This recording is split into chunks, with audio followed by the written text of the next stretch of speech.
আমরা যারা প্রবাসে থাকি আমরা বিনা শর্তেই দেশকে ভালোবাসি। প্রবাস থেকেও যেন আমরা নির্বাচনে ভোটাধিকার প্রয়োগ করতে পারি, এই জিনিসটা আমাদের এটা চালু করা দরকার। বাংলাদেশের জাতীয় আয়ের বিশাল একটা অংশ হচ্ছে রেমিটেন্স। ওই দেশের রেসিডেন্স অথবা বাংলাদেশের আইডেন্টিটিমূলক যেমন পাসপোর্ট, এই জিনিসগুলা যাদের নেই তারা একটু কষ্টের মধ্যে থাকে বা কষ্টের সম্মুখীন হয়। প্রবাসী বাংলাদেশিদের স্বপ্ন পূরণে বাংলাদেশ ফাইন্যান্স বীর আছে পাশে।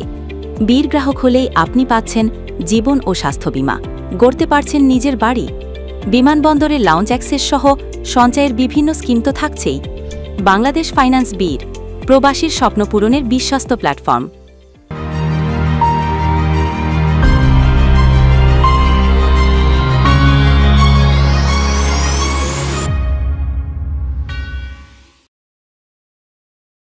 সুপ্রিয় দর্শক, আপনাদের সবাইকে স্বাগত জানাচ্ছি বাণিজ্য প্রতিদিনের বিশেষ আয়োজন বাংলাদেশ ফাইন্যান্স নিবেদিত প্রবাসীর বীর। আপনারা জানেন আমরা এই অনুষ্ঠান আলোচনা করে থাকি বাংলাদেশের পতাকা বিদেশের মাটিতে যারা আসলে তুলে ধরছেন, বাংলাদেশকে ব্র্যান্ডিং করছেন, বাংলাদেশের ভালো মন্দ যারা সামনে তুলে নিয়ে আসছেন, একই সাথে প্রবাসের রেমিটেন্সের মাধ্যমে যারা বাংলাদেশের অর্থনীতির চাকাকে শক্তিশালী করছেন, সেই প্রবাসের বীরদের বিভিন্ন সমস্যা এবং সম্ভাবনাগুলো আসলে কি, সেই বিষয়গুলো আমরা অনুষ্ঠান আলোচনা করে থাকি। আজকে আমাদের মাঝে অতিথি হিসেবে উপস্থিত আছেন ফ্রান্স প্রবাসী কাজী হাবিবুর রহমান। উনি একজন লেখক, সমাজকর্মী। একই সাথে বাংলাদেশের এই মানুষের জন্য, বাংলাদেশের যারা নতুন করে ফ্রান্সে যান তাদের যাতে ভাষার কেন্দ্রিক যেই সমস্যাগুলো থাকে, সমস্যা দূর করার জন্য একমাত্র বই ফ্রান্স এক্সপ্রেশন, এই বইয়ের লেখক জনাব কাজী হাবিবুর রহমানকে আমাদের স্টুডিওতে স্বাগত জানাচ্ছি। জি, আমি বাণিজ্য প্রতিদিনের আজকের এই আয়োজনে যারা দেখছেন সবাইকে প্রবাসের ফ্রান্স থেকে আন্তরিক শুভেচ্ছা এবং মোবারকবাদ। সাহেব, আমি একটু শুরুতেই জানতে চাই, আসলে আপনি তো এখন দীর্ঘদিন যাবৎ প্রবাসে আছেন, কিন্তু যে সময় আপনি প্রথমে গিয়েছেন কি ধরনের সমস্যা আসলে ওইখানে আপনার ফেস করতে হয়েছে? আসলে আমি আজ থেকে 15 বছর আগে 2010 সালে ফ্রান্সে যাই। তখন শুরুতে আমি দুইটা জিনিসের সমস্যার সম্মুখীন হয়েছি। একটা হচ্ছে যে ভাষাগত দক্ষতা, আর আরেকটা হচ্ছে যে সঠিক ইনফরমেশন কোথায় পাবো। তখন কমিউনিটি ছোট ছিল, সঠিক ইনফরমেশনটা পাওয়া কঠিন ছিল। এই দুইটা সমস্যা আমি প্রথম আমার দৃষ্টিতে আর কি এই দুইটা সমস্যা আমি উপলব্ধি করেছি। এই যে আসলে 15 বছর আগে আপনি বিদেশে গিয়েছেন, যে দুইটা আসলে অনেক বড় সমস্যা, একটা হলো যোগাযোগের সমস্যা আর একটা হলো আপনার ভাষাগত সমস্যা। এই সমস্যা থেকে উত্তরণের জন্য আসলে আপনি কোন পথটা বেছে নিয়েছেন, কিভাবে আসলে এখান থেকে? আমি ব্যক্তিগতভাবে আসলে আমি মনে করেছি যে আসলে ফ্রান্সে যদি আমাকে ভালো কেরিয়ার বা ভালো কিছু করতে হয়, অথবা আমি একজন সমাজকর্মী হিসাবে এই সমাজকে যদি আমার কোনো কিছু দিতে হয়, সেইটার প্রথম দরকার হচ্ছে আমার ল্যাঙ্গুয়েজের একটা দক্ষতা অর্জন। তো সেই জন্য আমি চাকরির পাশাপাশি ইভিনিংয়ে সরবন ইউনিভার্সিটিতে, আলিয়ান্স ফোর্সে, বিভিন্ন জায়গায় আমি এই ল্যাঙ্গুয়েজটাকে আয়ত্ত করার চেষ্টা করেছি। এবং এই অনুভূতি থেকেই আমি মূলত 2020 সালে আমার ফ্রেঞ্চ ল্যাঙ্গুয়েজের উপর যেই বইটা ফ্রেঞ্চ এক্সপ্রেশন, এই বইটা প্রকাশ করেছি, যাতে করে মানুষ ল্যাঙ্গুয়েজ শিক্ষার প্রতি একটা সহযোগিতা হয় এবং উৎসাহ হয়।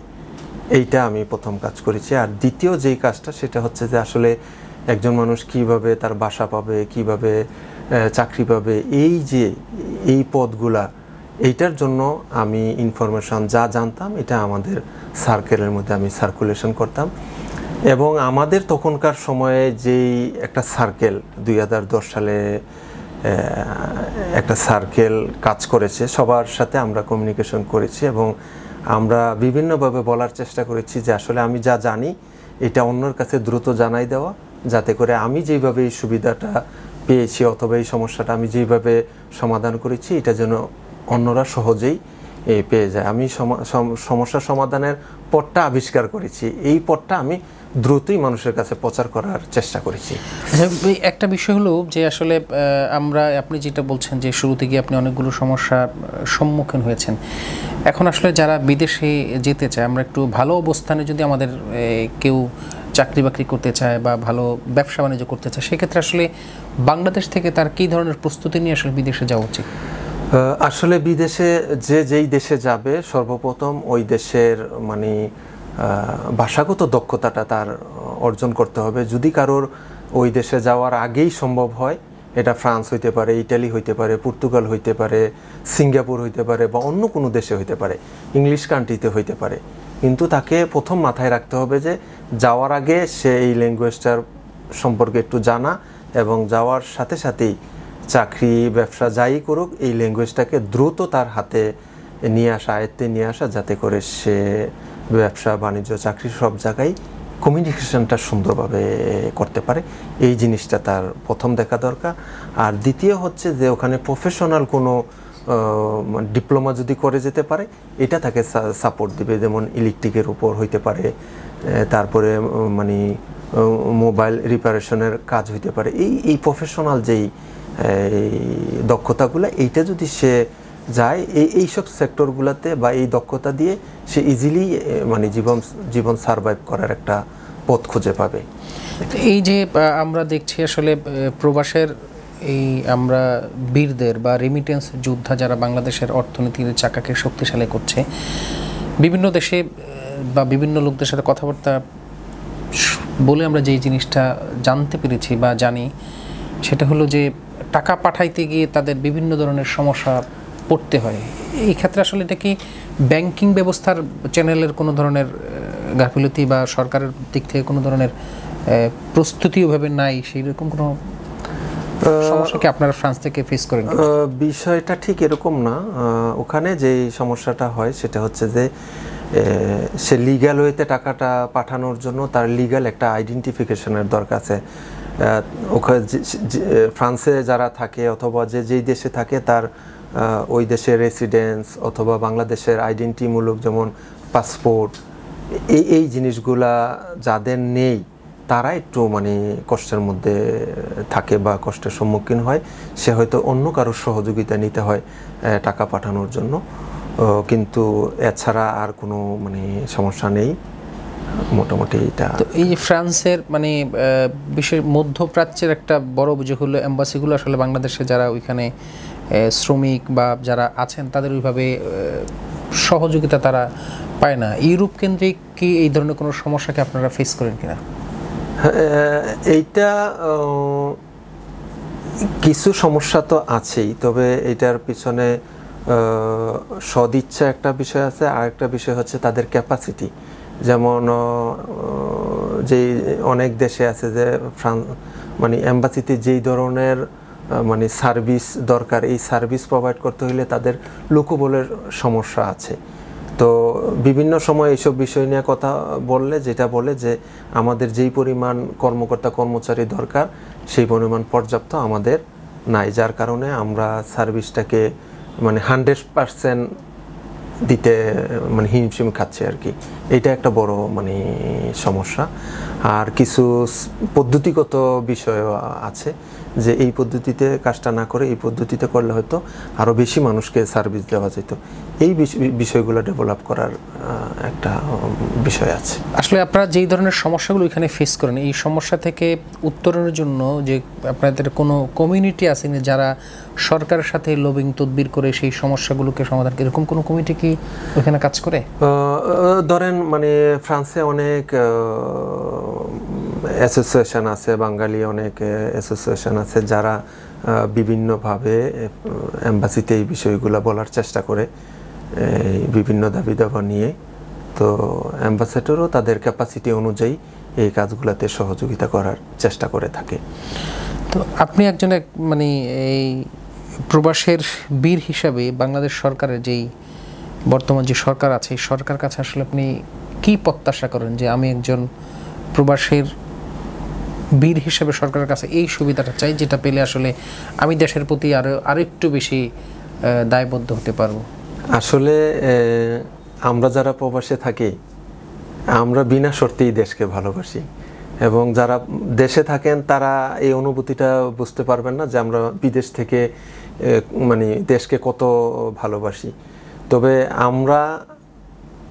আমি একজন প্রবাসী হিসাবে আমাদের দাবি হচ্ছে যে প্রবাস থেকেও যেন আমরা নির্বাচনে ভোটাধিকার প্রয়োগ করতে পারি, এই জিনিসটা আমাদের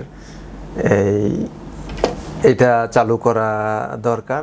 পাশাপাশি আমরা দেশের উন্নয়নের জন্য আমরা যে একটা রেমিটেন্স, আমরা অনেক কষ্ট করে সারা বিশ্ব থেকে এই জিনিসটা বাংলাদেশের জন্য, এবং বাংলাদেশের জাতীয় আয়ের বিশাল একটা অংশ হচ্ছে রেমিটেন্স। তো এই টাকাটা আসার পরে যথার্থভাবে ব্যবহার করে দেশের গণতান্ত্রিক এবং নাগরিক অধিকার, মৌলিক অধিকারগুলা সমাধান করার জন্য এটা আমাদের দাবি সরকারের কাছে, যে একটা সুন্দর মানে গণতান্ত্রিক পদ্ধতিতে যেন আগামীর নতুন বাংলাদেশটা হয়, এরকম একটা পদ্ধতি হবে যেই পদ্ধতিটা সকল মানুষের কথা বলার অধিকার থাকবে, চাহিদা নিশ্চিত হবে, এবং মানে দেশে একটা সুন্দর রাজনৈতিক কাঠামো বা গণতান্ত্রিক কাঠামো তৈরি হবে, এরকম একটা পরিবেশ বর্তমান সরকারের কাছে আশা করি। হবে আপনার মূল্যবান সময় থেকে আসলে বাণিজ্য প্রতিদিনকে সময় দেওয়ার জন্য আপনাকে আবারও ধন্যবাদ জানাচ্ছি। আপনাকেও ধন্যবাদ যে আমাকে এখানে আজকে কথা বলার সুযোগ করে দিয়েছেন। আজকের এই বাণিজ্য প্রতিদিনের সকল গ্রাহক এবং মেকানিজমের সাথে যারা আছে সবার কাছে আমি কৃতজ্ঞ। ধন্যবাদ। সুপ্রিয় দর্শক, আমরা এতক্ষণ দেখছিলাম বাণিজ্য প্রতিদিনের বিশেষ আয়োজন বাংলাদেশ ফাইন্যান্স নিবেদিত প্রবাসের বীর। আজকের অনুষ্ঠানে অতিথি হিসেবে উপস্থিত ছিলেন ফ্রান্স প্রবাসী কাজী হাবিবুর রহমান।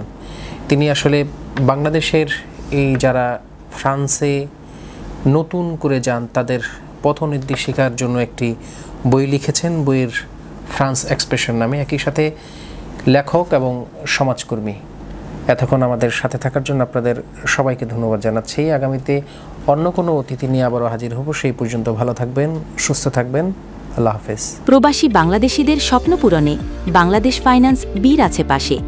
বীর গ্রাহক হলেই আপনি পাচ্ছেন জীবন ও স্বাস্থ্য বীমা, গড়তে পারছেন নিজের বাড়ি। বিমানবন্দরে লাউঞ্জ অ্যাক্সেস সহ সঞ্চয়ের বিভিন্ন স্কিম তো থাকছেই। বাংলাদেশ ফাইন্যান্স বীর, প্রবাসীর স্বপ্ন পূরণের বিশ্বস্ত প্ল্যাটফর্ম।